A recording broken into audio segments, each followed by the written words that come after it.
ದಕ್ಷಿಣ ಕನ್ನಡ ಜಿಲ್ಲೆಯ ಬೆಳ್ತಂಗಡಿ ತಾಲೂಕಿನ ಕುವೆಟ್ಟು ಗ್ರಾಮದ ಸಂಬೋಳ್ಯದಲ್ಲಿ ನೆಲೆಸಿರುವಂತಹ 15 ವರ್ಷದ 9ನೇ ತರಗತಿಯ ಬಾಲಕ ಸುಮಂತ್ ಅವರು ಧನುಪೂಜೆಗೆ ತೆರಳಿರುವಂತಹ ಸಂದರ್ಭದಲ್ಲಿ ಮನೆಯ ಸಮೀಪದ ಕೆರೆಯಲ್ಲಿ ಶವವಾಗಿ ಪತ್ತೆ ಆಗಿರುವಂತಹ ಕುರಿತು ತನಿಖೆ ನಡೆಸುವ ಪ್ರಗತಿಯ ಕುರಿತು ಸನ್ಮಾನ್ಯ ಗೃಹ ಸಚಿವರ ಗಮನವನ್ನು ಸೆಳೆಯ ಬಯಸುತ್ತೇನೆ.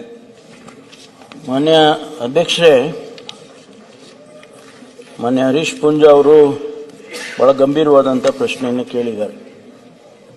ಒಬ್ಬ ವಿದ್ಯಾರ್ಥಿ 15 ವರ್ಷದ ಬಾಲಕ ಸುಮಂತ್ ಅಂತಕ್ಕವನು ಬೆಳಿಗ್ಗೆ ಶಾಲೆಗೆ ಹೋದವನು ಮನೆಗೆ ಬರೋದಿಲ್ಲ. ಅವನು ಕಾಣೆಯಾಗಿದ್ದಾನೆ ಅಂತ ಹೇಳಿ ಸುಬ್ರಹ್ಮಣ್ಯ ನಾಯಕ್ ಅವರು ಒಂದು ಕಂಪ್ಲೇಂಟ್ ಅನ್ನು ಕೊಡ್ತಾರೆ. ಅವನ ತತ್ಕ್ಷಣ ಪೊಲೀಸ್ನವರು ಕಾರ್ಯಪ್ರವೃತ್ತಿ ಮಾಡಿ ಅವರು ಹುಡುಕುವಷ್ಟರಲ್ಲಿ ಅವರು ಅಲ್ಲಿ ಏನೋ ಇದು ಬಾವಿ ಕೆರೆಯಲ್ಲಿ ಬಿದ್ದು ಮೃತದೇಹ ಪತ್ತೆಯಾಗಿರುತ್ತೆ. ಈಗಾಗಲೇ ನಾವು ಅದಕ್ಕೆ ಕ್ರಮ ತಗೊಂಡಿದ್ವಿ. ತತ್ಕ್ಷಣ ಅದಕ್ಕೆ 4 ಟೀಮ್ ಮಾಡಿ, ಯಾಕೆಂದ್ರೆ ಅವನ ತಲೆಗೆ ಪೆಟ್ಟು ಬಿದ್ದಿರುತ್ತೆ ಅಂತ ಹೇಳಿ ರಿಪೋರ್ಟ್ ಆಗಿದೆ. ತಲೆಗೆ ಪೆಟ್ಟು ಬಿದ್ದಿದೆ ಅಂದ್ರೆ ಇಲ್ಲ ಯಾರಾದ್ರೂ ಹೊಡೆದಿರ್ಬೇಕು, ಇಲ್ಲ ಅವನು ಇಲ್ಲ ಯಾವ್ದಾದ್ರು ರೀತಿಯಲ್ಲಿ ಬಿದ್ದು ಅಥವಾ ಏನಾರ ಆಗಿರ್ಬೇಕು. ಅದಕ್ಕೆ ನಾವು ಈಗಾಗಲೇ 4 ಟೀಮ್ಗಳನ್ನು ಮಾಡಿ ಪತ್ತೆ ಹಚ್ಚೋ ಕೆಲಸವನ್ನ ಮಾಡ್ತಾ ಇದ್ದೇವೆ. ನನಗನ್ಸುತ್ತೆ ಸತ್ಯ ಹೊರಗಡೆ ಬರುತ್ತೆ.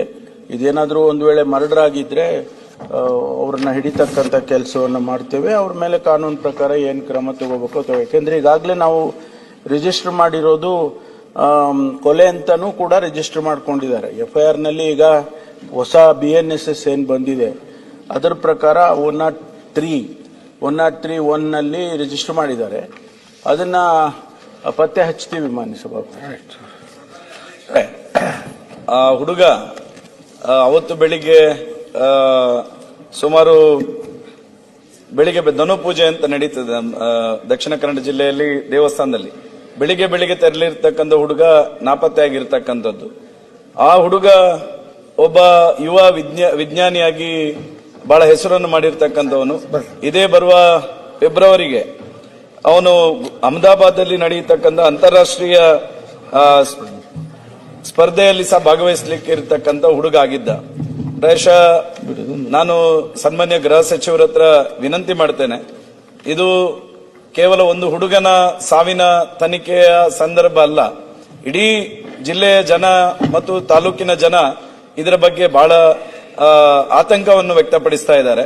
ಯಾಕಂತ ಹೇಳಿದ್ರೆ ಇಷ್ಟು ಸಣ್ಣ ಪ್ರಾಯದ ಹುಡುಗನ ಮೃತದೇಹ ಸಿಕ್ಕಿದ ನಂತರ ಇದರ ಸೂಕ್ತ ತನಿಖೆ ಆಗಬೇಕು, ಮತ್ತೆ ಸತ್ಯಾಸತ್ಯತೆ ಏನಿದೆ ಜನರಿಗೆ ತಿಳಿಬೇಕೆನ್ನುವಂತ ಆತಂಕದಲ್ಲಿ ಜನ ಇದ್ದಾರೆ. ಮತ್ತು ಆ ಕುಟುಂಬದ ಸದಸ್ಯರನ್ನು ಸಹ ನಾನು ಸಹ ಭೇಟಿ ಮಾಡಿದ್ದೆ.